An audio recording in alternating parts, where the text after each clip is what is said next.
We are live. What's up, everybody? It's Mr. Drew here to welcome you to another episode of the Andrew Glowczewski Experience.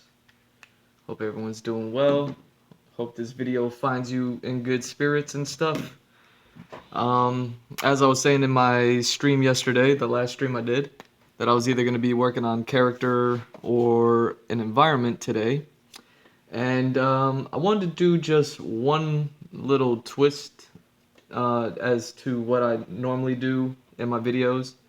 And I usually save, uh, the end of the video to promote myself and promote everything I'm doing. But I figure on like Fridays, since it's Friday, um, I just do it in the front end. I may still do it at the back end just because of the habit of doing it, but just in case, because I don't know who's making it all the way to the end of these videos, or if anybody ever does.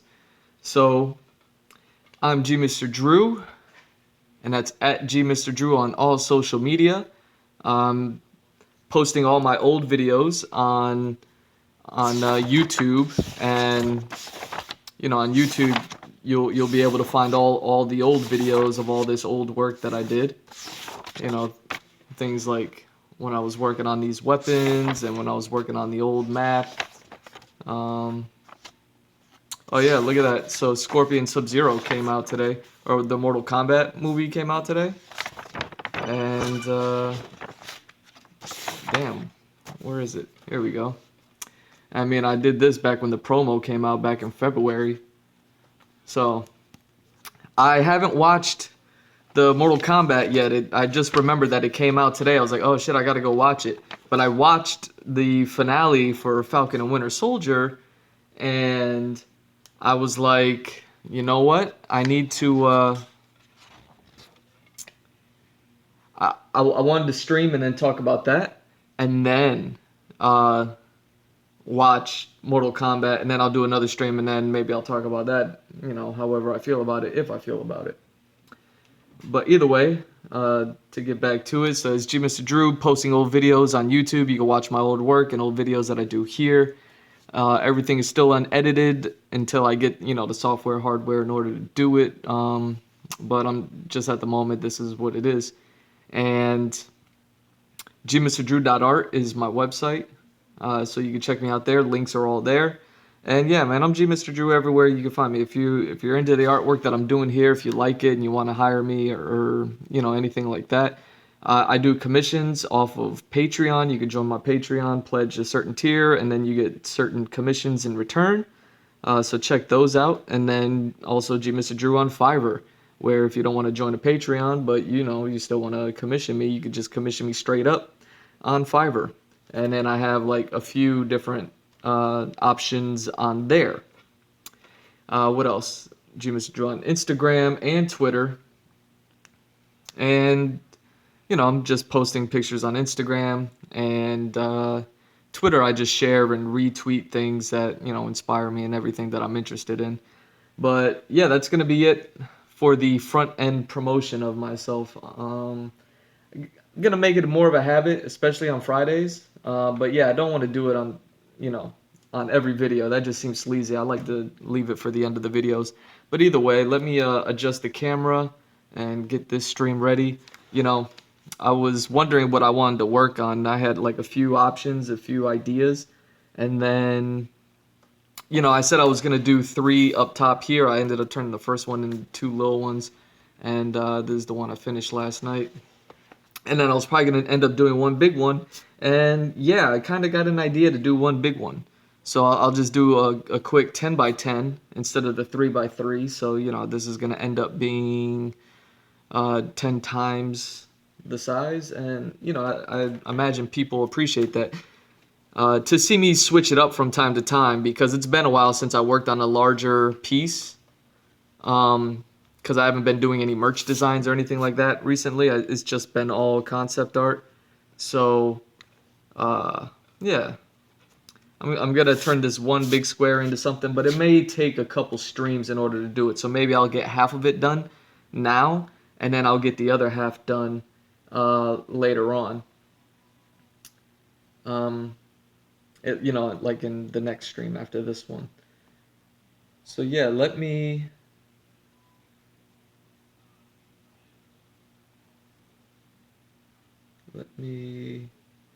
adjust this so that way I have all my whatever's my references in front of me, and they're just there to kind of hold me down while I work on this because I kind of have the idea, but they're gonna help me with like framing and things like that. All right, so here we go.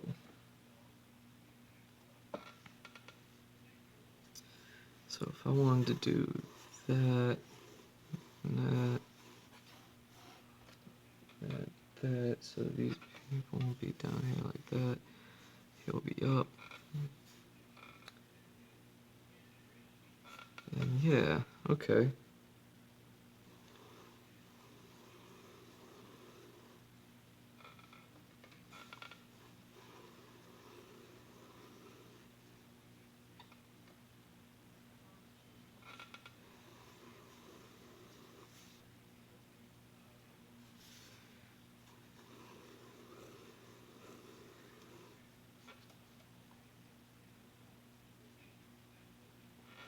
Okay. So we have this.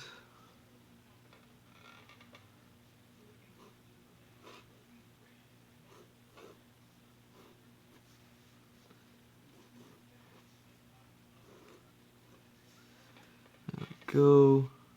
And this one I'll have kind of like this. Perfect.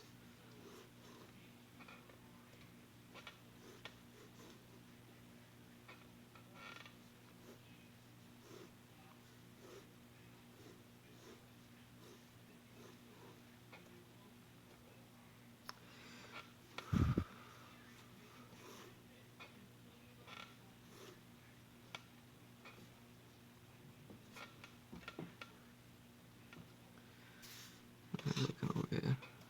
Probably looking more like that, right? There we go. And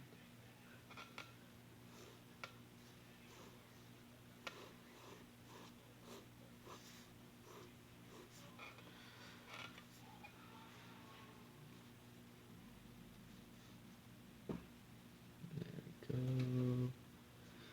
And you'll be like that. And here.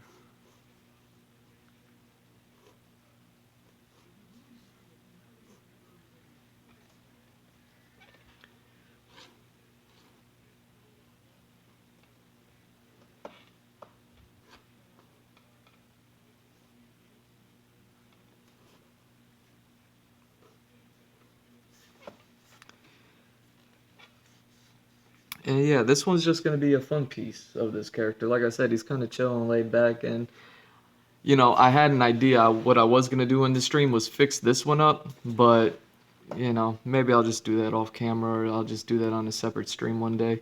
I really wanted to, you know, do something proper. Plus, I got a lot to say about. Well, I shouldn't say I have a lot to say about Falcon and Winter Soldier, but um, yeah. So I watched the finale, and if you watched my stream last week after the penultimate episode, you'll know. I said that I was a little bit concerned with how they were going to wrap all this up because basically they had written themselves into a place where they are going to uh, have this giant battle royale of characters. And like I said, you had the Flag Smashers, which is more than one character. Even though they have one leader, you have all of the Flag Smashers. You still had U.S. Agent out there, and you still had uh, Bucky and Falcon, and then they brought in Agent Carter. So all these characters, Zemo, I mean, they kind of wrapped up Zemo on the second to last, but it was like, we didn't see him get to the raft. So it was like, is he gonna be going to the raft? What is he gonna play on the final episode? So like, Zemo was still a toss up. He could have got away from Dora Milaje or something like that. Who knows? But I was just like, man, they have so much that they're trying to do.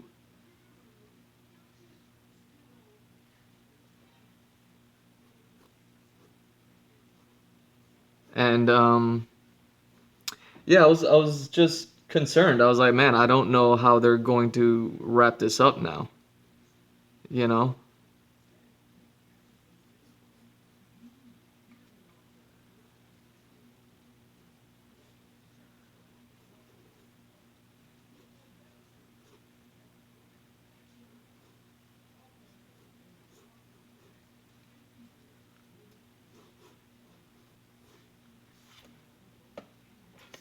So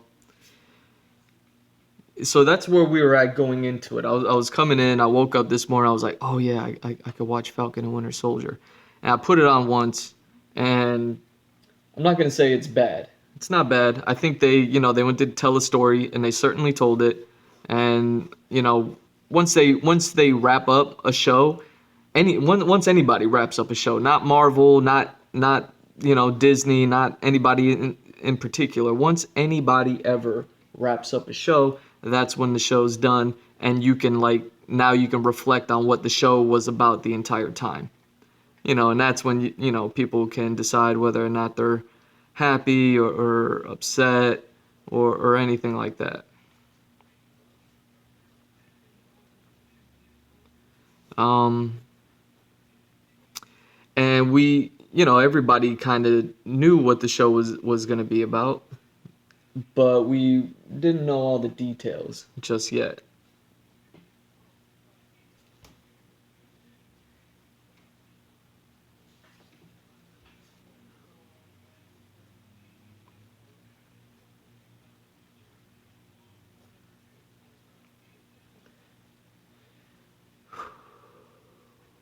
There we go. Um, so yeah, needless to say, there's gonna be spoilers because I'm just gonna just talk about it loosely, and I'm just gonna say whatever I have to say about it. So, if you're down with that, if you're okay with that, if you could live with it, then cool, man, hang out. If not, hey, like this is that's final warning. So, here are my thoughts. I'm not gonna say it was bad. I will say there was some opportunities missed. Um, and I don't know how else to break it down other than by character per character. So hopefully I can keep up this drawing, but also, um, keep up my thoughts simultaneously. If you watch this, I'd be struggling to keep my thoughts and my drawings going simultaneously. But I'm gonna do my best. Um, so Falcon definitely got top billing here on this final episode, which means Falcon got top billing. And I'm not talking about pay, the actors getting paid or anything. I'm just talking about as far as time currency, story currency, what everything was about, um, like that sort of stuff. But Falcon got the better half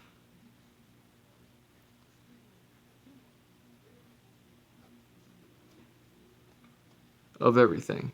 And the show's called Falcon Winter Soldier, so it's kind of like, okay, but Soldier also. I said it on a stream maybe last week or a couple weeks ago where I was like, man, I'm kind of curious as to where I could see where Falcon's going in this story, and he went there, and that's fine. I'm not gonna say, oh, it was bad because I knew. No, that's where he was going. I see it going that way. I'm not some fortune teller because I can see where things are going. Um, and it's not a bad story just because I saw it going there. Um, but I was able to see where Falcon was going, from the get go, pretty much. Anything could have happened in the beginning, so it was like, you give it a bit of time before you like really decide. But he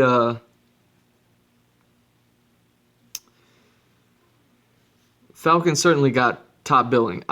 Maybe I should start with the beginning of the episode. Beginning of the episode, okay, because I watched it this morning and it's been a few hours, so I had like some immediate thoughts, and I was like, oh, I should start streaming so I could talk about them before my dumbass forgets these thoughts that I had. Um, so it picks up right at the, where the last episode ended, and they jump right into the action. They jump right into the action. And gotta say, the action in the first episode, by far better than the action in the last episode. I saw the parallels, and here's the thing. It was, I don't know who the director is. I don't know their history. I'm not like a professional grader or anything like that. So I'm not going to beat anybody up over anything. I'm just giving my perspective and my thoughts and things like that. And, I don't want to offend anybody. But with that said, I still got to speak my mind. The action was better in the first episode than the last. That right there was a problem. Why was it not as good? Well, the first episode, everything was in broad daylight. You could see it clearly. This last episode, everything was in darkness. The interiors, the exteriors, it was, they had the red light going off because there was like an attack happening to where like government officials were. So they had like the red light alarm lighting system on the interior scenes. And the exterior scenes, it's nighttime. So you have bad lighting all around. Everywhere. There was no light, no good lighting to be had, and you had this battle royale going on. So you have all the characters that I listed in the beginning of the show or beginning of the stream of like, there's a lot going on, and now you just threw it all. You turned the lights half off, and now it's like, all right, now watch them duke it out, all in the dark. I was like. I was just like, damn, man, why? Like, I could barely see it. I watched it twice, and I was just like, all right. Like, I watched it a second time to just be like, maybe it was just happening all too fast, with the darkness also. But no, it was just all around. It was just too dark. Couldn't really see it. And then they did like the quick cuts and the shaky cam and all this stuff, and with Falcon flying around, cameras all over the place. Like, it was just really crazy. On the first episode, Falcon's flying around like crazy. They had the dudes in the squirrel suits and they zip zooming and all that. And it's like, I can keep up with it. There we go. That's what I've been missing to do. So, and this, it seemed like this final episode was just like, hey, let's just give Falcon everything. We're just gonna give Falcon everything. And I was cool with that in the beginning because I was like, I know what Winter Soldier ultimately has to end up doing eventually. So when they're giving Falcon everything up front, in the front of the episode, but at the end of the episode is going to be about Winter Soldier and what he's doing. And I was like, that's going to be dope too. And I was like, I was looking forward to that. I was just like, okay, I can't wait. But right now I'm just going to enjoy all this action as much as I can. And the action was dope. It's cool. It's just dark. And it's like, come on, man. I know you didn't have to do it in the dark. So, I don't know, just shaky cam, bad lighting, quick cuts, 50 characters. It's like, it was a bit much. Uh, Nowhere near as bad as the Dark Knight or the Long Night episode of Game of Thrones. How the darkness was like kind of bad there. Not as dark as that, but you know what I'm saying. Like, so I don't want to put it up there, but it was, you know, hey man, I'm gonna say what I saw. I enjoyed it overall, so let's not like call me the bad guy. And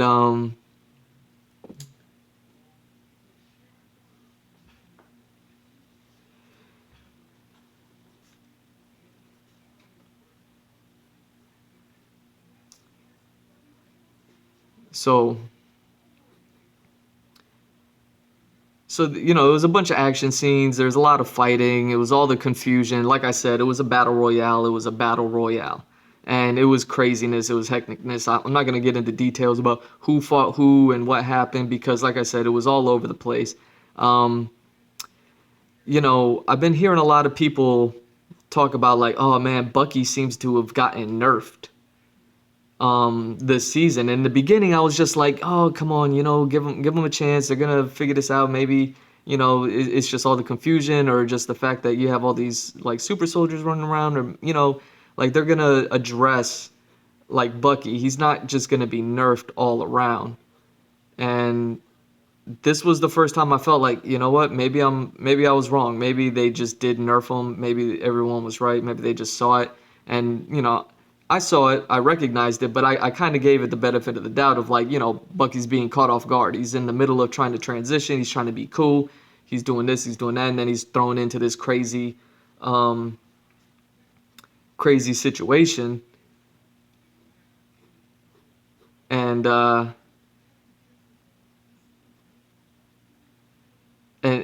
and you know that would explain as to why he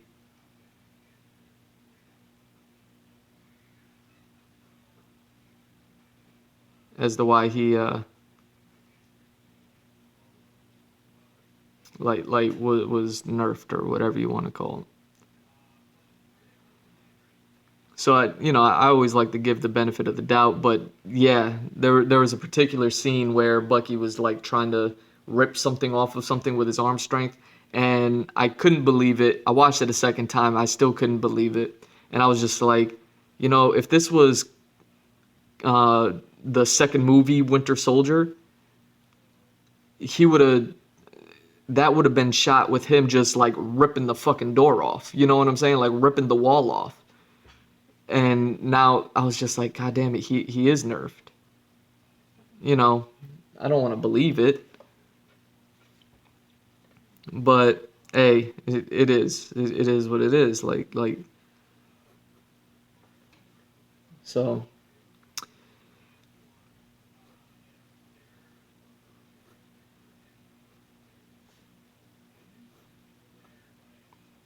So whatever. Whatever. Like I said, it seemed like everything was going for Falcon in this first half, and like I said, I was still looking forward to what was going to be ended up with Bucky, and I'll get to that when I get to that, but that's later on in the episode.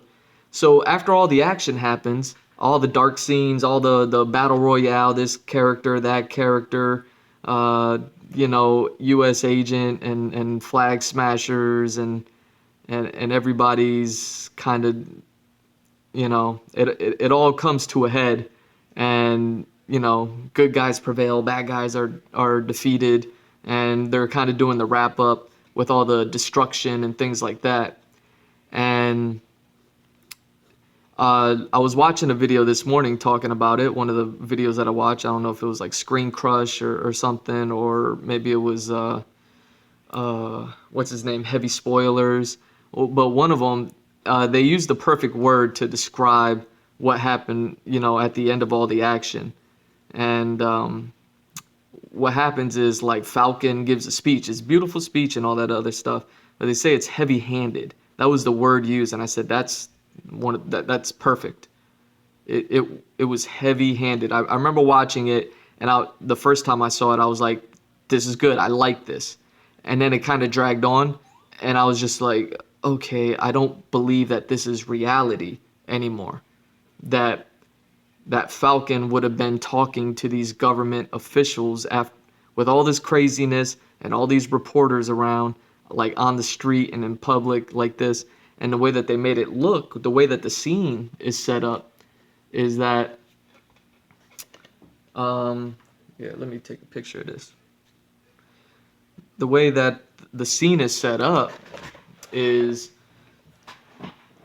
you know, it's your typical aftermath after a bunch of action just happened. So, you know, the city's kind of a little bit destroyed. The news people are out. You know, the people who were caught in the middle of it are all scattered about. Police are on the scene. You know, it's your typical end of the movie, end of the cop movie kind of scenario where you have, you know, all those elements out there. And Falcon starts talking to these senators that were under attack by the Flag Smashers. Um, and you know, in my head, in reality, I'm like, okay, he'll get a word in. He'll for sure get a word in because Falcon just swooped in onto the scene, you know, with the Star Spangled Banner suit, and it's like that he was gifted. So of course, America is going to be looking at like, what the fuck? Like, we're gonna give this guy a second to explain himself. Like where you get this suit from, homie? Like, cause we know like this shit look official, and we know we ain't give it to you. You know what I mean? So yeah, reality wise, I see them giving him a second before they're gonna be like, oh, you just wanted to talk to us about this bullshit? Like, explain yourself. What's going on here with this suit, and where you came from and how you did this? Like, you know what I'm saying? And this is what I mean by like heavy-handed was the right term, because nobody was questioning. There was no questioning of like what was happening, and there was no like thank yous or anything. It was just like, no, we're gonna have a conversation about this right now, with all these reporters around, with all these cops around, with all the danger that might still be lurking around the corner right now.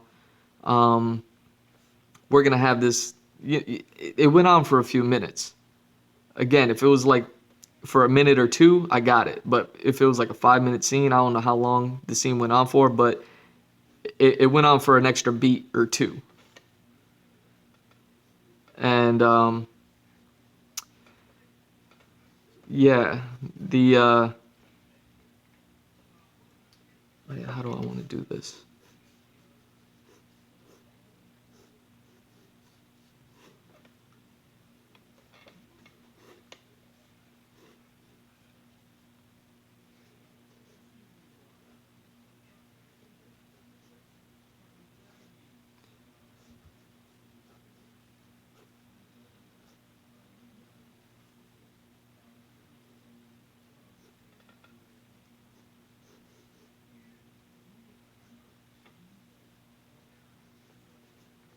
But he does give a good speech. It's the speech that everybody wants to have with the government ever. It's like, hey, you know, you guys are in a, you guys have a responsibility, and you know, we're here for you, and you need to be here for us. Is essentially the thing. I'm not going to talk about all the specifics of it, but that is what it was. So it's like, okay, it's a good speech. I just don't know if that would have been able to have been had at that moment, at the length that it happened at, with the understanding, you know, with that's another thing about movies. The more I watch them these days, because I started writing this story that I'm doing work for right now, because I started writing this and I started looking into writing, and I'm kind of like into writing now. I like I like saw I see writing now. I see script. I see like the writer's room coming together and piecing things together. Like that's what I see whenever I'm I view stuff now. Not and not even for the worse. Like I enjoy this stuff, but there comes a point where it's like, okay, I go from enjoying a show to now it's like, why isn't this guy telling him to shut the fuck up? Why is this person just sitting here taking this verbal abuse? Why is, because if anybody in reality, the second that you don't agree with somebody is going to be the second people start cutting people off and then they just start barking and yelling at each other. That's the reality. And I get that, these shows are fantasy and whatever, but what makes a good show is the fact that it is believability. So yeah, you can make all the fantasy that you want, but you still got to make things believable. And again, I just think that scene, as beautiful as it was, because Falcon got off to say to government officials and senators or whatever, like leaders, political leaders, what any citizen wants to say to its political leaders. And it was a good scene for that, but the believability I just didn't have. And I was just like, okay, whatever, it is what it is. And then what happens after that? What happens after that? We got the action scene, we got the Falcon scene. Oh, okay. Damn, what I want to try to remember the order that everything happened in.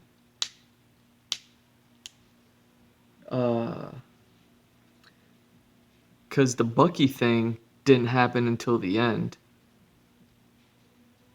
But there was also an Isaiah Bradley part.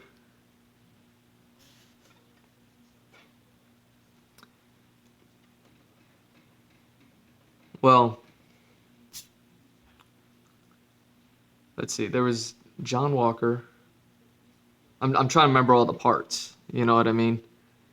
And all the characters and things like that. This is why I was like, man, I should speak about this while it's still fresh in my head and not later on today when I know I'm gonna forget like small details, like as the order in which things happened.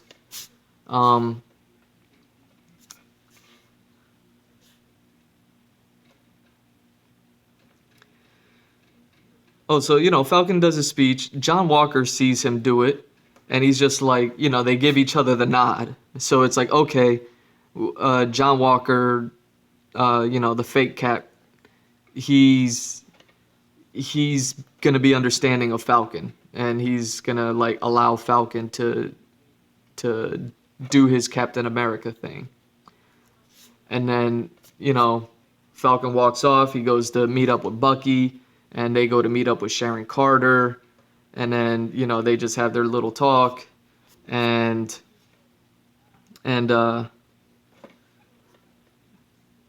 Sharon, he's just like, I didn't forget my promise. Whatever, to her, to be able to get her back in to the country. So it's like, okay, cool, wrap that up. And then I think it goes to the Isaiah Bradley scene after that. Like I'm kind of forgetting, but like some other shit happens, a little bit of like some explosions, and this happens to these people, and it's like, oh, Zemo and whatever, and then U.S. Agent gets claimed because, the big character reveal last week of Elaine from Seinfeld, and all that. Like some stuff happens, but then we get to the John Walker scene, and I've been curious as to how they're gonna like play this out. They showed him briefly while Sam was doing his little speech with the senators and things like that, because like I said, the news was around, so everyone got to see it, which is why I'm like, why are these senators just sitting here taking this verbal abuse from Sam right now? Why aren't they just like, I don't have time for this, and walking off? Like senators actually give a shit. Or like if we're gonna be displaying the story of like the government don't give a shit, why are these government people acting like they give a shit? But either way, so it was like being recorded live on news. So Isaiah Bradley, we see him watching it, and then Falcon goes to visit Isaiah later on, and they talk and it's sweet, and Sam tells him at the end, it's like, yo, I got something to show you. And this was something that I was kind of curious how they were going to tackle, because in the comics, Captain America brings Isaiah Bradley his old Captain America suit. And then he was like grateful, Isaiah Bradley was grateful to have his suit handed to him by Captain America. But by the story standards that they were telling in Falcon Winter Soldier, I was like, yeah, they're not going to do that. you know? There's no way they were going to be doing that. So what they ended up doing, I was curious, like, how are they going to give him restitution? Because they can't do what they did in the comics, in the source. So Falcon's like, I got to show you something. They go to the Captain America thing, and the museum, Captain America Museum, and then he leads them into a section that has Isaiah Bradley's history, but they don't go into detail. I'd be interested in knowing. He told the story. Isaiah Bradley told his story, so I was just interested in knowing what the history museum was gonna say, because his story is fucked up. What the government did to him is fucked up, and Captain America Museum or not, it's still America. Like, I don't know. I was hoping to see the details, to see if they were gonna like show everything, if they were just gonna say, oh, just a few things here and there, and we don't find out. We just see that there's a section for Isaiah Bradley and everything that he went through with his peeps, and I guess that's supposed to be good enough. You had that actor, you brought him in, he crushed it. He did like an insane performance of that character, and everybody feels a way about this character. Now, here you are ending the series. We may never see him again, even though I would love to see a movie of it. Like we may never see him again, and I was even thinking, like, you know what, maybe that's why they casted a younger guy to play an old guy, was so that way they could film the movie, and he'd be the young guy again. So he'd be the young guy, and then maybe it's like a flashback, like on some Saving Private Ryan shit. You know what I'm saying? Like where Matt Damon plays an old dude, or they like age him up and they age him down. That one was probably done digitally. I think they got a completely different actor to play old Matt Damon. But still, maybe that's why they hired a young dude to play Isaiah Bradley, and then they just aged him up prosthetically and things like that. Gave him white hair, gave him some prosthetics, and then just made him act old.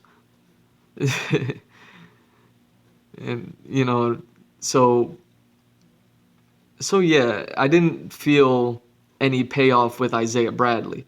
I think it's great what they did with him, for sure. He gave a stellar performance, but if this is going to be the last time we see of him, not that he may not be mentioned again, like if Falcon's going to be continuing on, I could see Falcon like mentioning him. But a movie, or seeing him on the screen, a show, anything like that, man, if we don't get one of those, and that's how they end him, oh, what a wasted opportunity. What a wasted opportunity. So now I'm already feeling a way about Isaiah Bradley, but I'm like, we got Bucky. I know what's happening with Sharon Carter. I know what happened with Flag Smasher. We get the USA agent scene, so we know what's going on with him. You know what I mean? Like they're tying it all up, which is what they do. It's all good. And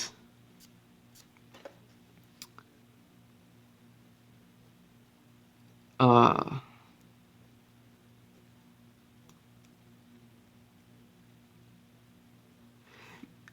well, just to get back to Isaiah Bradley, I think it's only fair that I give a example as to what I think would have been better.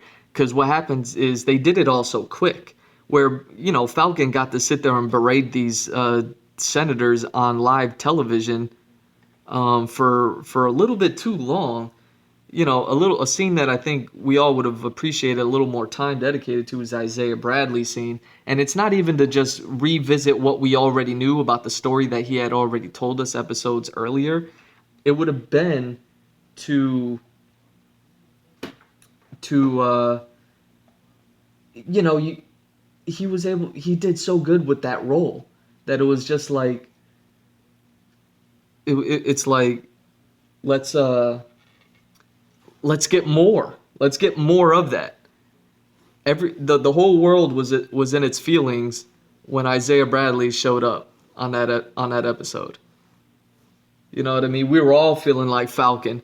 You mean to tell me there was a black Captain America and nobody ever talked about it? like like that's how we all felt. So when you're giving that character restitution and you're gonna probably be finishing his story for us maybe forever. I mean, I imagine now that there's an opportunity for them to make more money from it, they'll do it. You know what I mean? But we don't know that right now. As it stands as of right now, that's not on the table. So I would have loved to have seen just him look at what they did. When they show us Steve Rogers, his museum, and him looking over his museum, or every time we've shot a scene in his museum and we look at his stuff, the camera lingers, it sits, it shows like look at Captain America, motherfucker. Like it does that. Like, look at all this shit he did. You remember this from the first movie? Like like they did that. I was hoping for something like that for Isaiah Bradley. We got his side of the story, and I was just like, man, if they really put his story up there in order for him to be known and shit like that, like,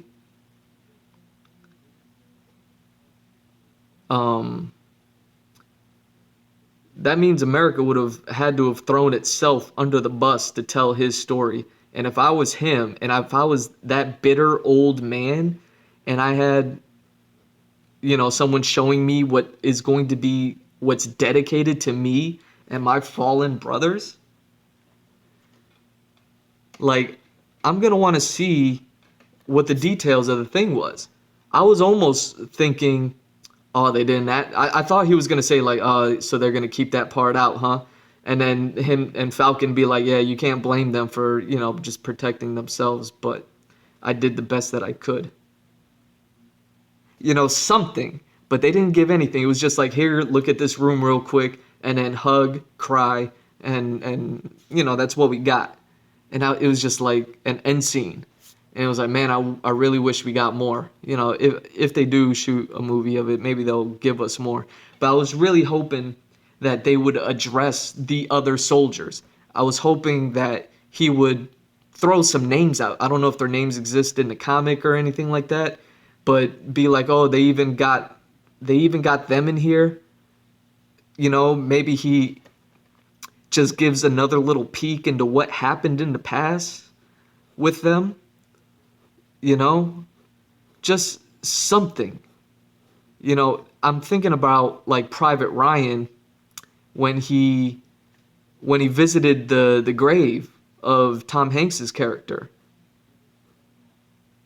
That scene lingers, man. They linger on that shit. Homeboy salutes the gravestone, and you're just like, God damn. Fuck. Just something. I was really into Isaiah Bradley's character and his story, and I think it's like a good one to tell. And I think it's one that everybody wants to see as well, not just me. And that's the only reason why I feel this way about it. It's the only reason why I'm harping on it. I just think that that scene had an opportunity to just push some stuff a little bit more, push the story a little bit more. And yeah, I just, don't see them, because I didn't see them do it. It was like, okay, after that heavy handed scene, and now, with the John Walker scene that happened, which is whatever, like, it's like, okay, like, so he's still around, so he's still going to be a thing. You can kind of see what's going to be happening with him. Um, so I, I'm a little upset with the action. This is the last episode. We open up with the action. I'm a little upset with it because of the shaky cam, quick cuts, dark scenery everywhere. Can't really keep up with everything and where everybody is and where everybody at and what's going. You know what I mean? It was just like Falcon fucking up everybody. Falcon was like John Wick in that motherfucker, which is cool. But then it's also like, goddamn, Bucky, like, fuck is you doing, Bucky? like, you know, Sharon Carter getting shot and shit. It's like, goddamn, Sharon, like, people like shit was happening. U.S. agent showed up. It's like, what the fuck is this cosplayer doing? Um, so I was already disappointed with the scene. Then the talk scene, it started off great, where I was like, oh shit, Falcon giving it to him. And then it ended with like, all right, this is happening a little bit too long. This is going on for a little bit too long. I don't think any of these senators were going to sit around and let anybody talk to them that way, you know, regardless of the situation. I think they would have just pieced the fuck out, you know.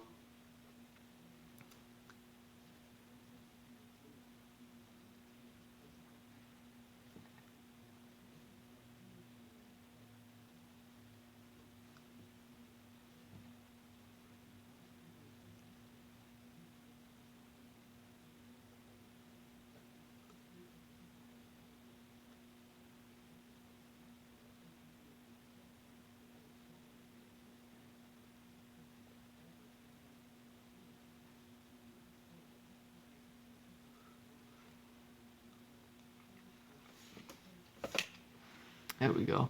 Maybe this camera's a little bit too close, or maybe not. Here, let me take another picture of this.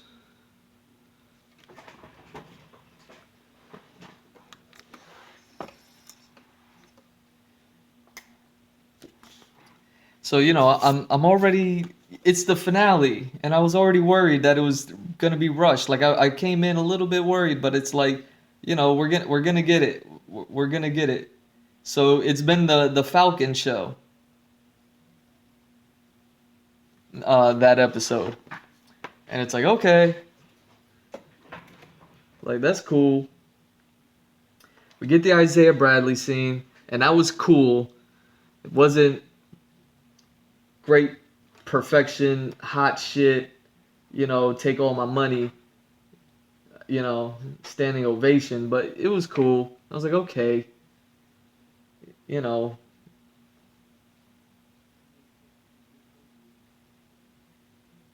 and then, what's going on? There we go.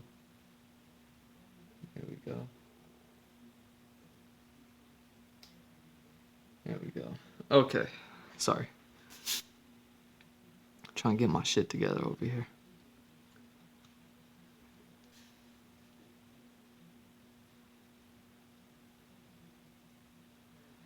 And so now we get to the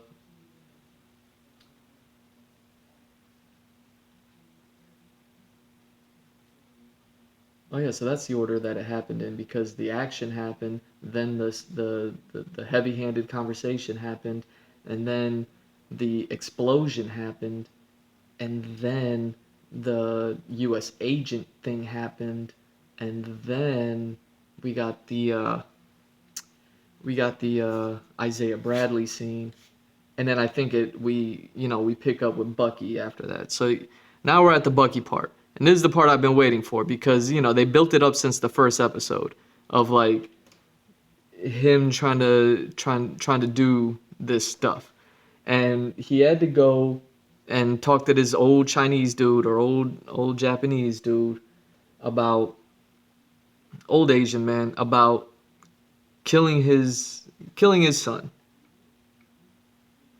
Oh, I'm already a little disappointed or like a little lackluster. I'm already, you know, from everything, and and US or I thought I thought that Bucky's situation would have been one of like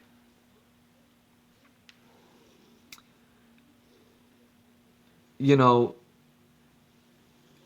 he's a soldier suffering from PTSD.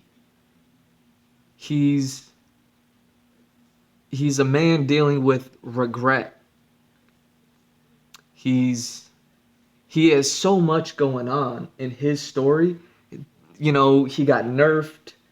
He wasn't like all action. So it was like, okay, if you don't want to give me that, you don't have to. But if you're going to give me emotions and you're going to give me the feels and you want to make me cry and you want to even as the storytellers, you want to give veterans the shout out. You know what I'm saying? It's like if that's what you want to do with Bucky, then be my guest. Do it.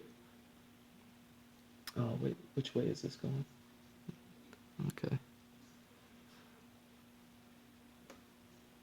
And again, where they lingered on the Falcon talking to the senator scene, and they just sped past Isaiah Bradley's scene, they just sped past Bucky's scene too. I was ready to cry. I'm sitting there. I'm like, make me cry, motherfucker. This is what I signed up for. I can't believe they nerfed Bucky, but fuck it. Like, give me, hit me right in the heart with this shit. He's been not wanting to talk to this Asian man about killing his son all fucking season. All fucking season. He's done everything but make amends. And Falcon called him out on that in the episode before. He goes, "You weren't amending, you were avenging. If you want to make it right or whatever the fuck," he goes, you gotta put in the work. And I was like, I'm there, man. Cause now it's like, ah, shit. Falcon done told his ass, and now he gotta do it. You know what I'm saying? Now that shit gotta happen. You know what I mean? He can't half step it, cause now he knows he has the he didn't have like the great therapist in the beginning, but then he got the therapy from Falcon, and it hit him, and it's like, all right, he's gonna do this shit. And I was, man, they just sped right past it. They just, like, he goes to him. I mean, it was at that point it was so hilarious to me that that's what they were doing with all of this, that I watched that podcast called Bad Friends with Bobby Lee, Andrew Santino. You probably listened to me watch it on stream here, and it has like Bobby Lee on there. And what they do on that podcast sometimes is they'll like act out scenes, and they'll talk about movie scenes, and they'll do like writing right there in front of you and shit like that. And it's just like, so I think about that, and Bobby on that podcast has acted out some serious scenes, or tries to like play it a little serious sometimes, and it's hilarious because he's a comedian, and it's like, he takes all his clothes off. He strips naked for, you know, stand-up comedy and shit like that. So it's like you're talking about a real jokester. So when he takes things serious, it's like part of you just wants to crack up just because he's taking it seriously. But you know, it's cool. Like hey, it is what it is. And I mean, there was a part where I was just looking at the old Asian man, and I was thinking about Bobby Lee's acting, and part of me almost wanted to like snicker because I was like ready to fucking cry. And they were just speeding past it like they had did everything else in that episode. They just wrapped it up and said, "All right, we're wrapped." And I was just like, you know, he just comes in, and you know the old man is like, "Oh, Bucky, what you doing here?" And he's like, "I gotta talk to you." And I was like, "Oh shit, I'm ready. Oh shit, he gotta talk to you." And then he's like, "Okay, here, let's sit down." I was like, "Oh shit, they're sitting down. Good. You don't want to be standing for this one, homie." And he goes, "You know, your kid over there," and you pass over his like his you look over at his kid little offering thing, and you got to think it's like, well, yeah, this guy has no idea what happened to his kid a long time ago. Like his kid went on vacation and never returned, and he made this offering temple thing in his home and just lit candles for him every day. Like this poor old man grieving for years every day, and Bucky finally gonna put in the work. He's not gonna avenge, he's going to amend. I wanted to see him amend some shit. I wanted to see the trauma. I was ready to fucking cry, man. I was just like, oh, they gonna give it to me. No. He just was like, oh yeah, your kid over there, yeah, what about him? He murdered, he was killed. What? What do you mean? I killed him. Oh, like, and Bucky starts like crying. He's just like, I had no choice. And then the old man, and then the old man look over at him, and I start getting ideas. You ever seen that meme? I don't even know where it came from, but it's a meme of like some old dad like crying on like Jerry Springer or some shit. Maybe his son just came out to him and told him he was gay or something like that. And then the dad just looks over. He's just like, he starts to cry, but the way that he cries was meme worthy because he's like, oh, like it was the most awkward cry ever. Like I thought that's what that Asian man was about to do. I thought that's what he was about to do. I was like, this shit is so not hitting me in the feels right now.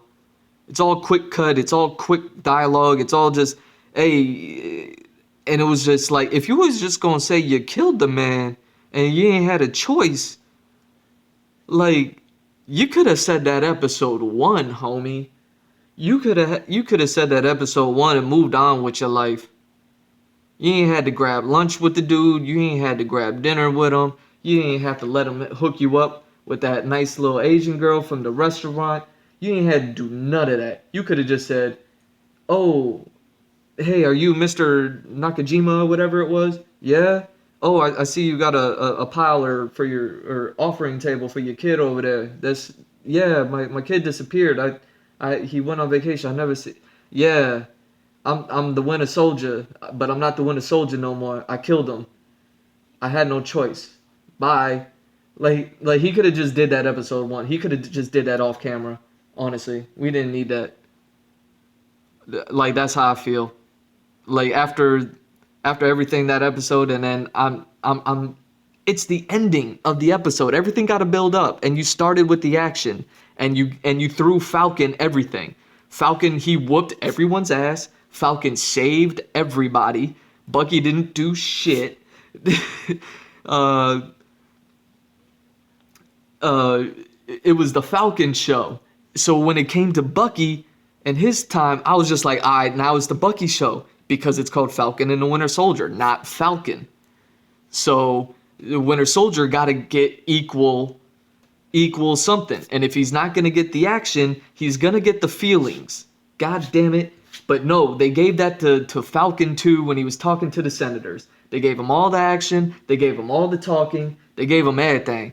And I'm just sitting there like, when the scene ended, I was just like, the fuck? Like, that's why I went back and watched it a second time, because I was just in shock of how nonchalant at the end of everything. This is Falcon and the Winter Soldier. We're talking about race. We're talking about, oh shit. Oh yeah, I'll just let that ride like that then. We're talking about race. We're talking about racial injustice.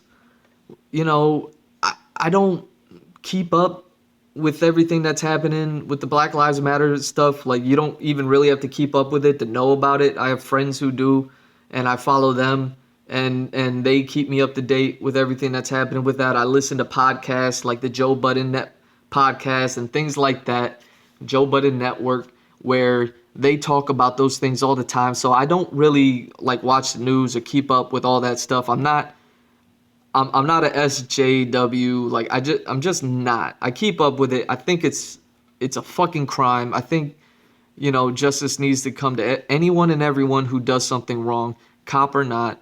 Like, you know, that's my stance. And you know what? Like being a cop is hard, but you know, if you're gonna have a license to kill, like, you have a license of responsibility. You know what I'm saying? And that's just my opinion. You know, you hear about ridiculous things like the cop didn't know the difference between the taser and a handgun. Now I understand maybe not everyone has ever carried a weapon or shot a weapon or anything like that. I have. Guns are fucking heavy, man.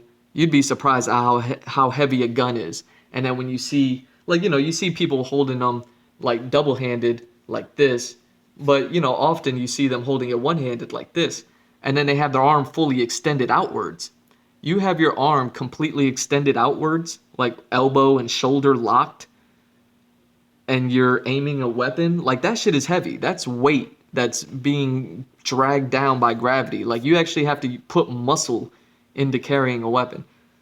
Like, and if you're a trained cop with a license to kill, like, you should know the difference between a plastic taser gun, even if it's metal. It's small, it's light, it's just, all it is batteries included. You know what I mean? It's pepper spray with batteries included. It's light. And a handgun, and you know, you hear about the specifics of trainings of, like, you know, they know where their weapon is and da-da-da-da-da, and it's like, oh, well, things were crazy in the thing. It's like, yeah, that's what you go for training for. And if you hadn't been properly trained, you shouldn't have had that right to do those things. And that's just one case, but, you know, I think it was on the same day where one of the killers got ruled guilty. And, you know, that's a step towards some sort of progress, I guess, you know. But on that same day, like, there's an article where a little girl got killed at her house, like at her home. Like, you know, man, like, I don't want to talk about stuff like that, but that's what Falcon and Winter Soldier were talking about. We're talking about race. We're talking about black people. We're talking about white people. Blonde hair, blue eyes came up in the episode twice, I believe. Black people come up. They call Falcon Black Falcon. Like race is a part of the show. You're talking about this heavy. And you're talking about heavy shit. And you got a PTSD Winter Soldier and Isaiah Bradley, and you have your opportunity to sit here and be like,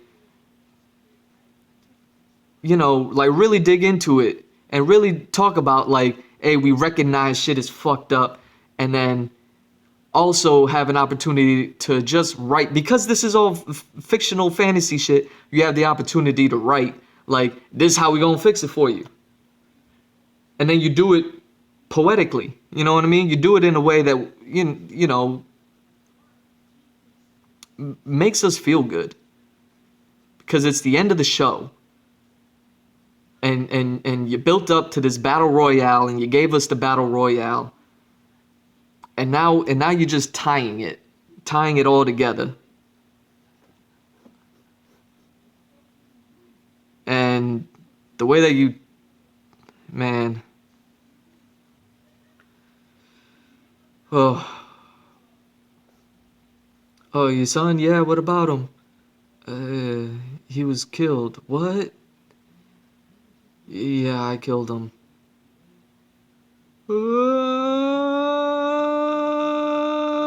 Like, I just, I don't know.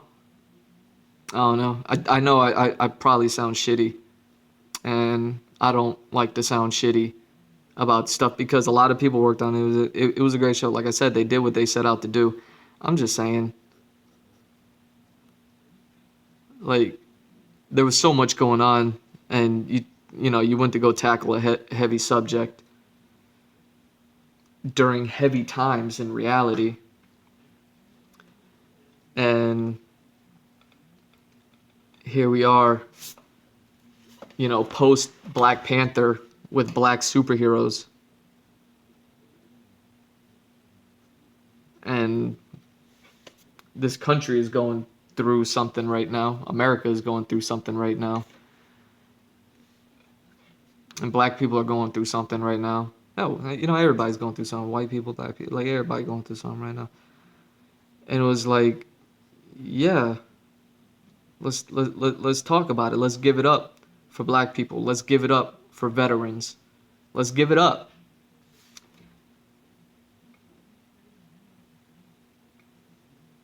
And yeah, I just didn't see it. I didn't.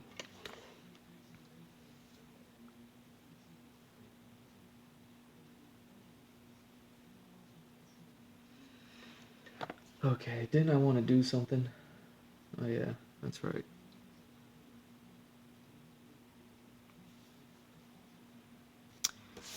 How tall are people again to these monsters? So with this species are bigger than humans. You can see like this is like this is your average person. The species is big, so they're about chest height. And his chest is about here. So yeah, the person is as tall as I thought they'd be.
So yeah, man, like they ended it with that.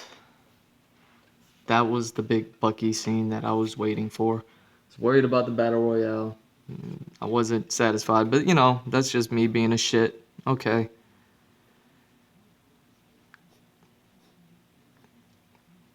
And just everything else, you know, I explained everything. And again, I'm happy with the show. I'm happy that they made it. I'm happy that it's out there. I'm happy that Falcon has his suit. That was another thing. Falcon suit. I get it. It's a TV show, so it's TV show production. But it's from Wakanda. And I don't know, I guess maybe the designers at Wakanda are just like, you know, let's make it like Captain suit. But it looked a little too Captain America, America, and not enough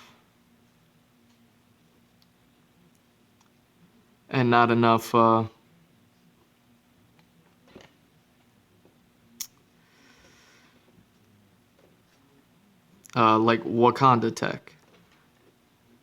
At this point, Cap is, or Falcon is like Captain America and Iron Man combined. You know, that's kind of the impression that I got.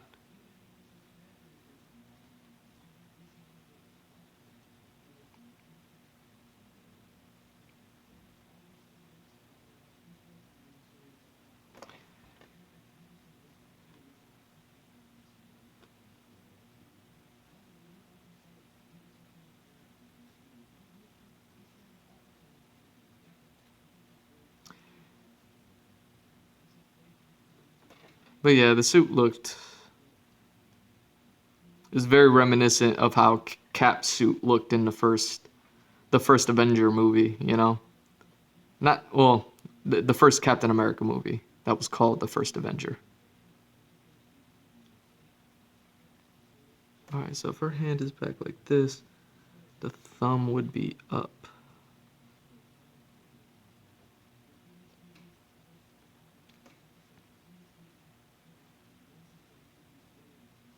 Right? Yeah. Okay.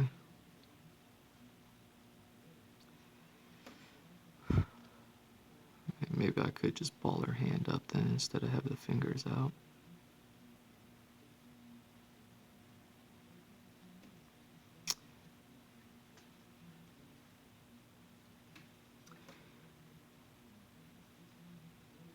But yeah. So I'm never gonna say the show is bad because it's difficult.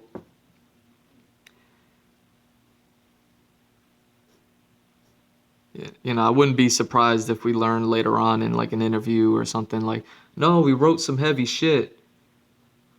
And we had that, you know, Saving Private Ryan shit for Isaiah Bradley, and we had that trauma shit for for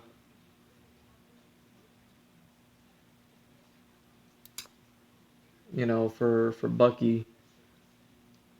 But at the end of the day, it got nixed.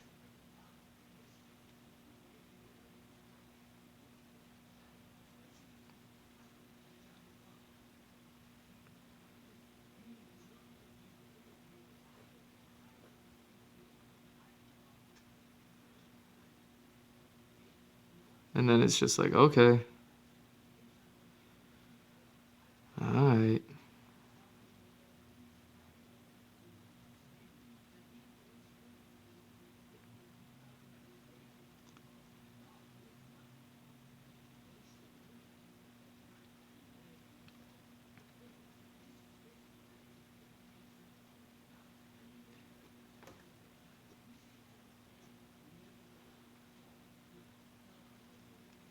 And that's all. And then I didn't remember until later on, like, because I had all these ideas, and it was like, I wanted to talk about them. I don't want to shit on them at all. If it came off that way, I apologize. Still a good show. It's still worth watching. There's still a lot of good in there. Um, it's just I see a lot of potential that didn't get addressed. or just didn't go in depth as much as I would have liked. And you know, who the fuck am I to have like an opinion? You know what I mean?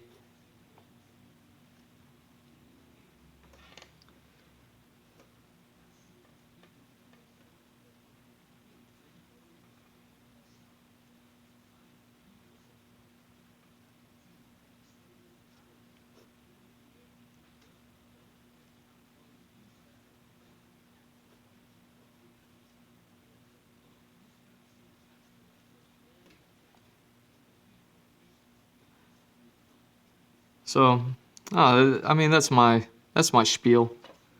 Where are we at? Just an hour and a quarter.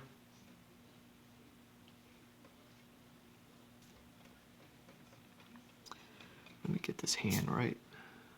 Why does this hand look all wrong?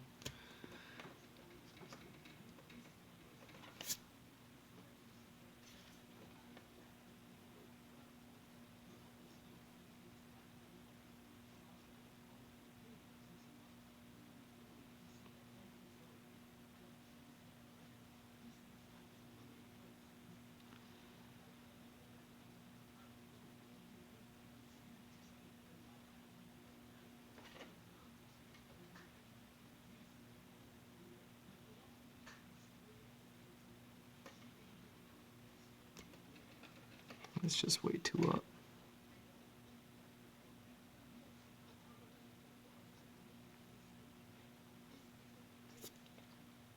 There we go.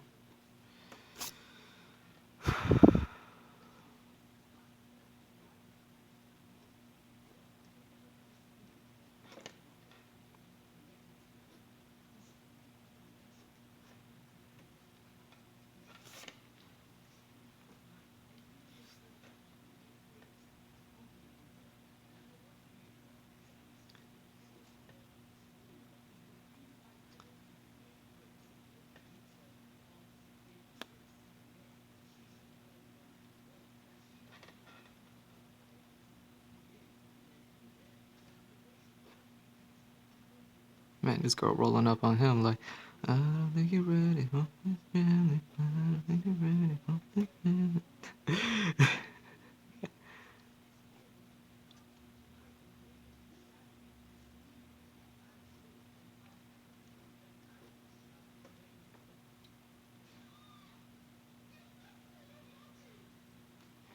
Yeah, so I got a video playing in the background I haven't been listening to, but it's from Anime Balls Deep, and I like watching them. But this is a long video for them. You know, it's 45 minutes in, so I'm gonna rewind it to the beginning.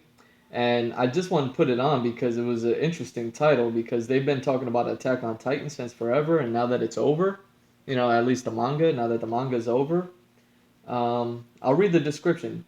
Attack on Titan's ending chapter 139 has been extremely controversial with revelations, da da da da da, uh, unanswered questions, plot holes, assassinations, story lacking meaning, da da da da da da da da da. Yeah, so maybe they're just gonna rip into the show, you know, and I don't know how much more or less they will do it than I just did with Falcon Winter Soldier. So how did she use the will to live if she actually loved him? So let's rewind this, and I'll turn it up, and we'll listen to it. And I'll throw in my thoughts, but to be honest, you know, Attack on Titan confused the shit out of me. I had to watch these dudes to figure out what it was about.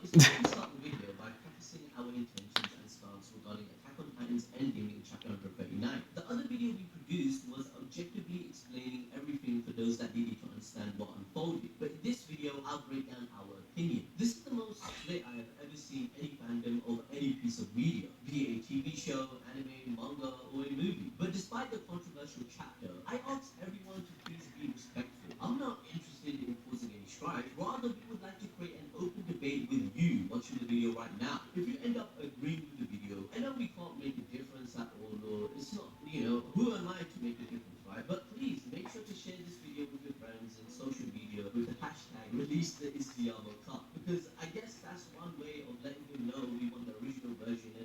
just like Zack Snyder had enough support with the Justice League. Everything starts with a spark, right? You never know, it might be the original ending Isayama intended, where he didn't change it just because Attack on Titan got popular, where he admitted himself, oh my god, Attack on Titan is so popular, I need to change the ending. Now, whatever corner of the fandom you're coming from to watch the video, try and keep an open mind. Don't just come here and call us illiterate for critiquing something, or stating that we just don't understand the theme and leave. You are allowed to have an opinion. This is the North Korea, bruh. We are all going through the 5 stages of You grief. are allowed Some to of have us an have gone opinion. through it multiple times already with the finale to a beloved manga that we have followed and invested into for a decade. Other members of our team at ADD, Hunter and Immorality, will be joining me in covering the many plot inconsistencies, character assassinations, and objectively bad writing that Isayama has created with Attack on Titan's ending in chapter 139. I would also like to give credit to those that helped us produce this. Their links will be in the description. Also, please check out Hunter's YouTube channel in this collaboration. We know we aren't the only ones that have felt this ending was rushed and created problems, because I asked all of you on the community tab of our channel regarding the issues we had. I will be addressing a lot of the points you have made, so thank you for sharing your opinion with me. If you're watching this video from the future, where the anime made changes or made sense of things with new revelations, then that's great. I commend that. But we are exclusively talking about the manga ending here. With that said, this is going to be quite a long video, and it took me a whole week non-stop writing it, so don't get some specs, because we're going to be here for quite a while. Before I dive deep, I need you to understand the perspective by putting yourselves in the shoes of the people that felt I really like that they're really treating this seriously.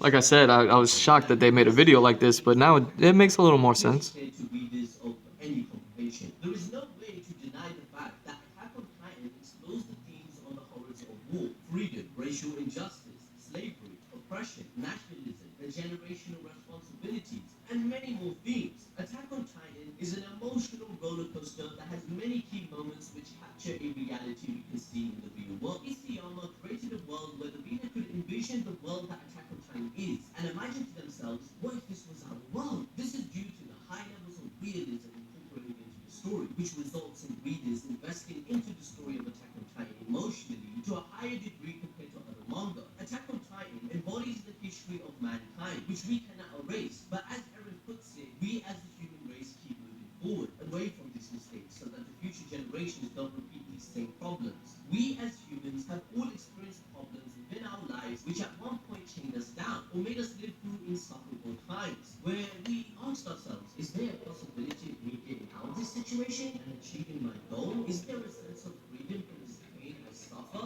I, for one, definitely have come to that point in my life where I felt this way multiple times, where I felt like achieving my dream was a deluded goal, and there was no Yep. such thing as freedom in this That's where I'm at right now, homie. not to satisfy the needs of me and you who are in it. There aren't enough words that I can express how deeply the world is burning and suffering in today's day and age. What we all view on the news makes us shiver in fear. For example, the mistreatment of Muslims in China, the oppression in Hong Kong, the racial divide in America, the constant surveillance of humans where we lose more of our privacy and rights as the years go by. This system of division makes it harder for you and me to live our lives as people with freedom. Peace and freedom is a question, and the only answer is truly unity. That's why I'm not even mad at the Zero Requiem ending. And to be fair, we all predicted it. The main problem is the Yep. way it was represented, and it was kind of rushed. Now, even in reality, we have had stories in World War I where both opposing sides chose not to fight and had moments of peace, like having Christmas dinner together, where we saw the humanity in these soldiers shining through the darkness of war. The scene where Eren speaks to Falco in Mali regarding this aspect we all share was so inspirational when it comes to getting through all the nonsense life throws at all of us. Eren became a character we have all been at one point of our lives, and we could understand the extreme drive he had for freedom by leaving the past behind and creating a new path for himself.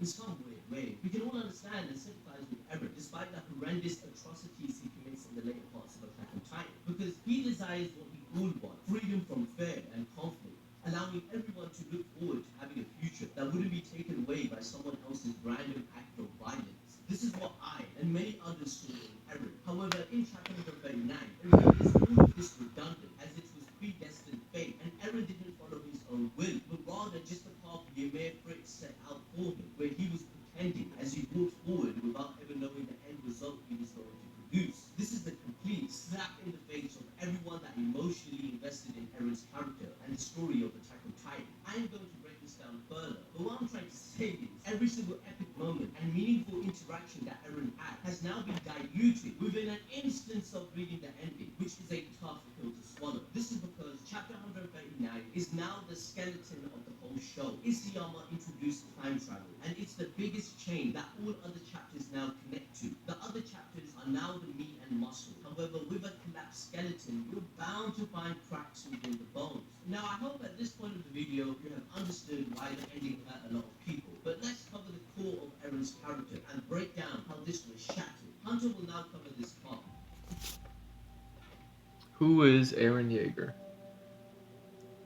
Hey guys, how's it going? My name is Mr. Hunter, and I'm a friend/editor for ABD. I make my own content on Attack on Titan, and honestly on whatever, and I'll be voicing half of this video with Adil today. So don't worry, he will be back. I'm just going to do this part and hear the other one. So one of the things that Attack on Titan did in this last chapter was ruin Eren Yeager. And to explain this, we'll first need to cover what makes Eren Yeager as a character. Eren has deep-rooted ideals in fighting everything that tries to hold him down. As we see him many times not going along with things he doesn't agree with. Levi confirms this in chapter 25 as he calls Eren a true monster. Not because of his fighting powers though, but rather he was saying that Eren wouldn't stand down. One time he did go along with something he didn't want to do. It resulted in the entire Levi squad dying. And Eren had a hard time forgiving himself for that, which, I don't blame him. I miss you, Petra. From the very moment his mother died, he sought revenge on those that killed his mom. This also goes into play with the sheer amount of anger that Eren shows throughout the series. As we all know in the first few seasons that his character is introduced as someone who thinks through his emotions, not necessarily through logic. To originally avenge his mother, he wanted to kill all the Titans, which was his main goal for the first few seasons. He accomplishes his goal by killing all the Titans on Terra V, but he realized these Titans were not the ones keeping them trapped inside the walls. These Titans were just a way for Marley to oppress the Paradisian Eldians. It's very clear from the moment he touches the story at his hand that his personality changes a lot, and his levels of anger and distress rise astronomically. He realizes the entire rest of the world hated them in the past, and that they'll only be free if they probably kill everybody outside of Terra V. It is because of this that his character harbored revenge towards no single person, but towards the entire rest of the world, since the entire world hates the island he was born in, something he really didn't have control over. Which just links back to the motive of, I was born into this world, since no one can choose where they're from, but they should be given their equal rights anyways. The world refers to Eren and his people as island devils, and there is deep-rooted fear all around the globe of the island people coming to kill everyone. This is what led them to eventually attack the walls to try to take the founded Titan. Eren sees that these things haven't changed when he goes to visit Marley, and there they are preaching about how the island is their enemy, and they're getting ready to plan another attack in the future. This is when he realizes there is no hope for the outside world at all, and that they will always live in fear and hatred of his people. This belief of his is shown in chapter 130, as Eren sees he's going to destroy all these animals on this earth as he leads hundreds of colossal Titans into Marley. We see the first instance of his deep-seated hatred in his attack against Marley back at the very beginning of season 4. It's in this conversation that Eren talks to Reiner about why Titan had to eat his mom as a way of guilt-tripping Reiner, but there's going to be more on that later. He tells Reiner that he will keep moving forward to destroy all of his enemies. He then transforms, kills hundreds of people, and eats the Warhammer Titan. He single-handedly leads a terrorist attack on Liberia without getting the approval of his friends initially, and he really seems to be enjoying it. It's very clear from his attack on Liberia that his hatred that he held for the Titans is being redirected to everyone in the rest of the world. Oh, yeah. The oppressors have now become the oppressed. This can be reaffirmed through chapter 131, as we see Eren above the clouds and reverted to a child, calling the rumbling freedom. These tales suggest that Eren has reverted to his childhood mindset of hatred and rage, and he is finally fulfilling his childhood desires. This is later followed up when we see him talking about his mom being eaten, which some try to argue as him wanting to eliminate the Typhons. He only wants to get revenge for his mother, and he has stated many times that he sought revenge through those who killed his mom. He even says it in a chapter in an inner monologue. So this can't be a facade, as this is an inner monologue because he's not talking to anybody but himself. It is so easy to see how angry Eren as a character is after this. And chapter 141 as a whole is a great depiction of his anger. He makes probably one of the most terrifying faces out of any character in this manga, filled to the absolute brim with rage as he forces his dad to eat Frida and kill the Rice family. He even watches in anger as his dad reunites with Zeke, and later goes on to say he saw his future self and other things when he kills Historia's hand, and he decides to say it was a sight to see with a happy look on his face. The one reason for bringing all this up is that people suggest Eren was always the way he is in chapter 139, and that he's always been a baby and a simp. However, this just is not the case. This is ridiculous. We've watched as Eren's character has gone from an emotional baby to someone who uses their emotions to reach and achieve their goals, and his unbridled anger has grown throughout the series. We as an audience literally watches Eren in the past as a resolve that is so strong, he defies to embrace the authority that holds Zeke over Ymir. Ymir is known to only obey the royal family, but here Here she ignores Zeke, and Aaron convinces her to trust and work with him, which has been unheard of for like 2,000 years. Aaron is heavily goal-oriented as a person and uses his intense emotions such as rage to fuel his work. He tells Zeke in chapter 121 that if anyone tries to take away his freedom, he will not hesitate at all to take away theirs. He's been this way since birth, which refers to when he killed those that kidnapped Mikasa. He even remembers himself murdering two men as a child and says that they deserved it, reinforcing this idea of his rage against humanity. With this logic, the current Aaron and his actions post-time skip aren't a facade, as this follows Aaron's core beliefs that he's had since birth. He's taking away the world's freedom for trying to take away his freedom, which refers to the world isolating them on Paradis and making them look like cattle per se. It is especially because of this that it seems incredibly hard to believe that after striving for freedom his entire life, he reveals in the last chapter that he was a slave to destiny this entire time, and he followed the path that was already laid out for him. Is this dramatic irony, as Aaron was never free at all, or is this an attempt at changing the story last minute? On the topic of fate, Aaron following destiny is actually a contradiction to one of his earlier conversations. I can see that. 130 and chapter 133. He says in these chapters that he won't let fate decide Paradis' future, even claiming this to his friends in the past. Yet Aaron follows the path Ymir set out for him, which, knowing what that result will be, he let fate decide the future of Paradis and himself. Another core part of Aaron's character is how he's always cared deeply about those around him, which goes tongue-in-cheek with him being an emotional person. A good example of this is when Aaron says he doesn't want any of his friends to inherit his title, because he wants them to live long and happy lives. This can also be applied to the table scene where he tries to push Armin and Mikasa away from him. Aaron doesn't want those he cares about to get involved with the rumbling because he wants them to survive. Aaron has grown a hell of a lot as a character, and this is in no way a facade. No person with the mentality of a child would be able to spread his ideology across a nation and inspire a militia. No person with the mentality of a child would be able to defy and break the rules of a royal family with the founding titan which lasted for centuries. No person with the mentality of a child would be able to free several millennia old demigod from her chains and show her what it's like. Are we sure about that? And no person with the mentality of a child would be able to go through with protecting his friends and family while knowing he would be the cause of the end of the world. Aaron, being led by his emotions and hatred, leads him to commit a completely selfish act as he decides to guarantee the absolute safety of Paradis by killing the entire rest of the world. Upon activating the rumbling, he says, quote, "My goal is to protect the people of Paradis, who bore and raised me, but the world desires the extinction of the people of Paradis. Over countless years, this hatred has grown beyond this island. They surely will not stop until they kill every one of the subjects of the year. I reject that desire. These titans of the wall will thunder across the world, to every land beyond this island. Their rumbling will snuff out every life of those lands." It's this coupled with a conversation he has with Historia that grounds how strong his resolve is to kill the world. This conversation between the two happens in chapter 130, where Historia tells him that not everyone in the world is their enemy, and they would die like Aaron's mom did. Aaron says that he knows that, but the only way to put the end to the cycle of hatred is to bury that pause this history for a and put the second. civilization that created it deep in the ground. Aaron is not talking. Let's continue the show with a game called, I love this game, Living Scenery. Oh shit. Oh, you know what? I probably can't even play that on stream. I'll have to watch it later. My mom sent me some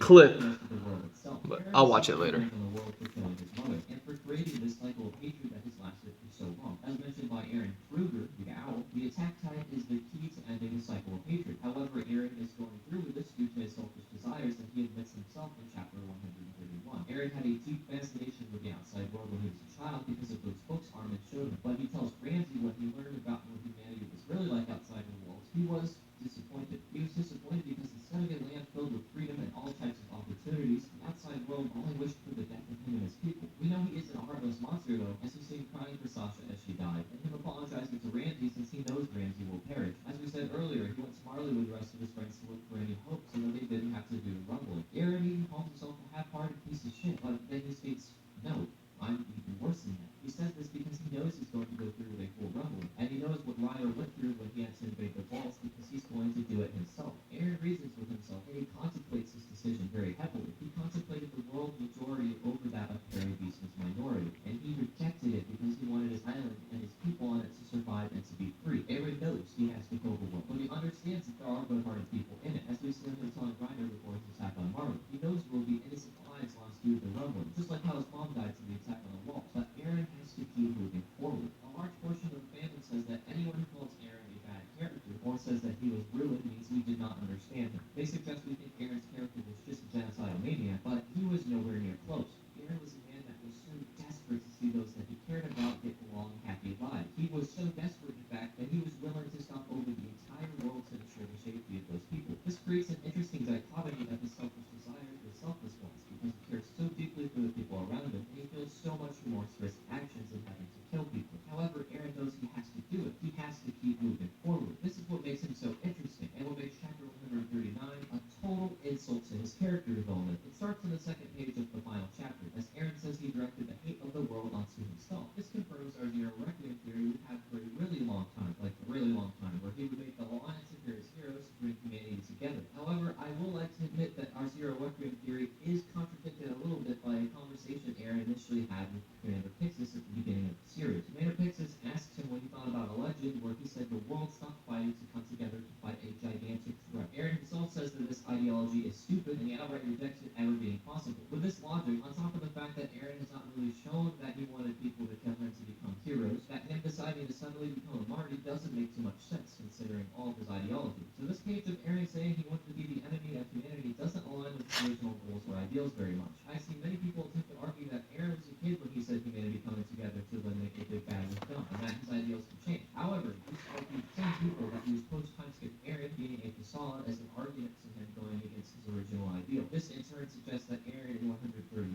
is also a facade of himself, since he goes against what he originally believed in his conversation with Pixis, and against many of his core beliefs as a character. The next page of the final chapter goes even further, as Eren says the rumbling will only kill off 80% of the world. We already know this to be a direct contradiction to his actions earlier, as he explains the entire Eldian race through the past to himself in an inner monologue in chapter 131, and to Historia that he always intended to go through with a full-scale rumbling. That way he would rid the world of the cycle of hatred instead of attenuating once again in chapter 139. This also goes against his belief that Terra will only be safe once the rest of the world is gone, and he knows the outside world will always hate them and want to kill them. Eren leaving 20% of the population alive makes absolutely no sense, and doesn't align with his objectives at all that we've seen, and this intentionally leaves Parody at risk of the other 20% of the world uprising to kill them. There is no way, realistically, that any surviving life on the world would not passionately hate Parody and the Elegants for killing literally almost all of humanity. We learned throughout Attack on Titan that Parody has a population around 1 million. With 20% of the world still being alive, this could possibly mean hundreds of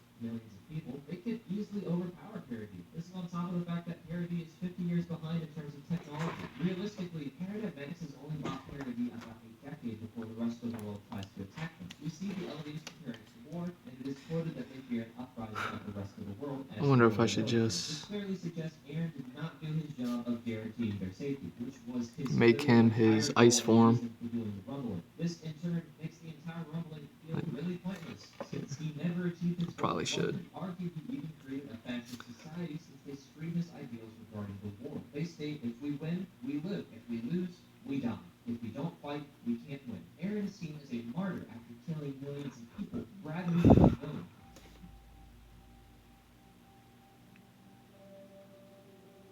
So now that we have Contradictions. established the core principles of what makes Eren's character, and a few criticisms here and there which are pretty valid, let's continue with one of the most controversial parts of this chapter. In my opinion, it's when Armin asks Eren why he did the rumbling. Eren tells Armin that he didn't know why he did it, but he just felt that he had to. This again contradicts everything Eren stands for as a character. He strove for freedom and to see the world in Armin's book. Eren clearly had goals. We knew them, and he even repeated them multiple times himself, which were to exact revenge on those who brought about the death of his mother, to fight back against those who truly hold him down, to pursue freedom, and to protect his friends and home. Why didn't Eren break this down for the Rangers and Armin? Because chapter 139 suggests Eren never had any goals, and that he just killed millions of people in the world because he had to. Think about it. The story now amounts to Eren killing his brother, father, mother, and 80% of the world for his friends that he knew for a couple of years.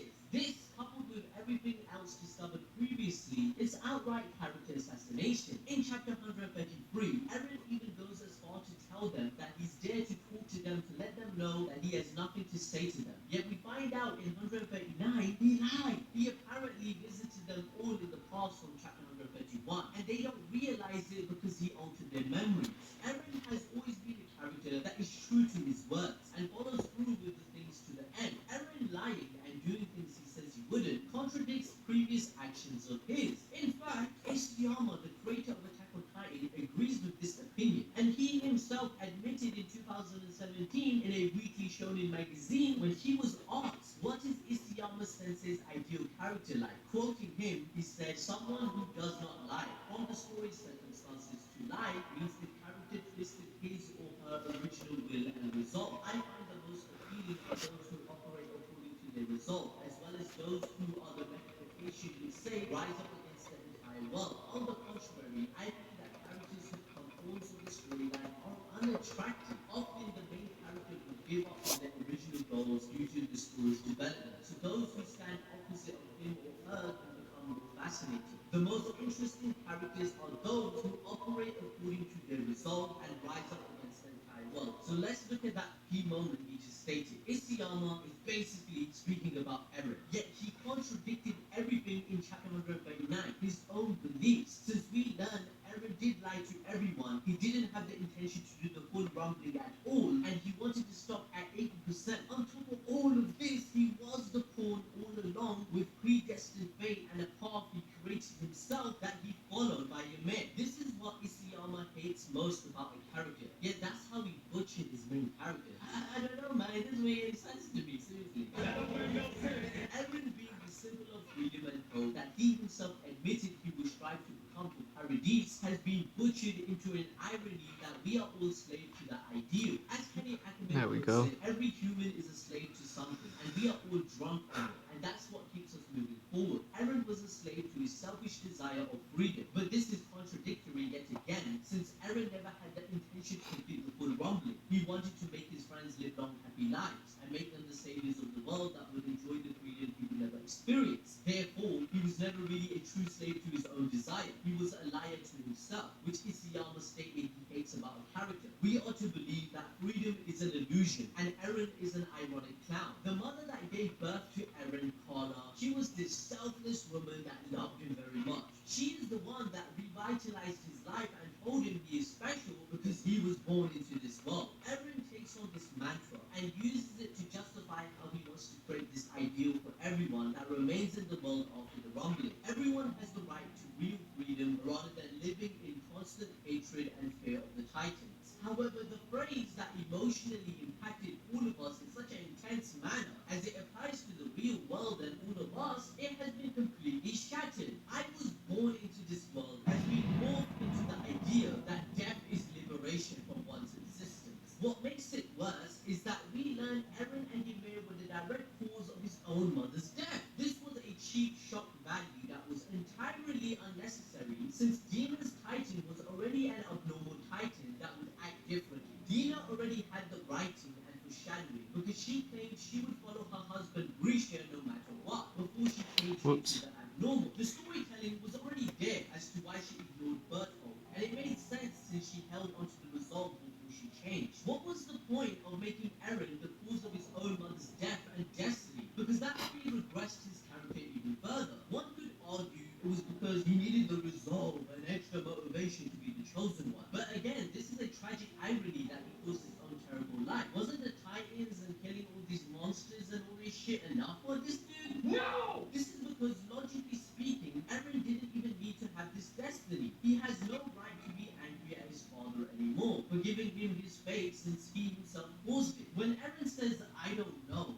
and just went with the flow, imagine Batman discovering that he himself killed his own parents that made him go through the pain to become Batman. Imagine Luffy from One Piece stating that he didn't care about One Piece and becoming the Pirate King at the end of the manga. He just did it. Imagine Naruto saying he really didn't want to become Hokage. He just lied to himself to motivate him. Now, as I said earlier, chapter 139 has now become the skeleton to the entire story due to time travel. Now, when we read chapter 1 and look at the events, the knowledge we have gained has now made everything ironic as we are not ignorant anymore. Imagine a canvas of art being colored by the artist. Your view of the art will now be completely different from the person that saw the original draft and the non-colored version, right? Yes! One could argue with the reveal of 139, more time was spent on misdirecting the fans than the actual plot, so the plot twist could be more shocking and hurtful to us, which was Isayama's original intention. I don't know if he tunnel visioned on this aspect. You must consider that Eren has always showcased his brutal side, even at a young age when he murdered 2 men at 9 years old. With the events of the finale, it tries to portray a tormented teen, but it comes across jarring when we consider the amount of rage he had based on his circumstances and go. I don't think anyone is even upset about Mikasa X Eren being canon at all, because I am not at all. Don't get me wrong. This isn't the point. The point is that the manga was rushed and it did not represent this shit properly at all. AOT had taken the story too far into one direction, making this one come so out of left field. Isayama himself said that the show Breaking Bad is a masterpiece because it had a conclusive ending that tied all the loose ends, making for a perfect ending. However, he somehow decided to end Attack on Titan with an open ending that is open to interpretation. What I find interesting from this interview that is available on YouTube, there is some coping for you guys. We can have some copium guys. I'm dishing this shit out because in this video, Isayama explains that there are changes that take place before the manga even gets animated. And he even replies to Demetrius' question that the anime will have original content regarding Ymir Fritz to make sense of everything more than it did in the manga. Anyways, moving on to our next point. Eren in chapter 139 explains to Armin that his mind has become messed up. This is because the past, present, and future has now become one, resulting in Eren not having control of himself properly. Isayama used this writing plot device to try and make Eren's decision more believable to the readers. However, unfortunately, it has created a contradiction in the story. If Eren's mind was messed up to this degree, as he mentions, he wouldn't be able to act as a normal person in reality. Like, he acted pretty cohesively and normal in all of the arcs where the power was unlocked. A great analogy would be Satoru Gojo's domain expansion in Jujutsu Kaisen. It creates a metaphysical space that causes the victims to receive all kinds of stimuli and information endlessly, restraining their thought process and actions. This was what practically Eren was experiencing. Chapter 121 contradicts Eren's excuse in 139, because if you read that chapter again,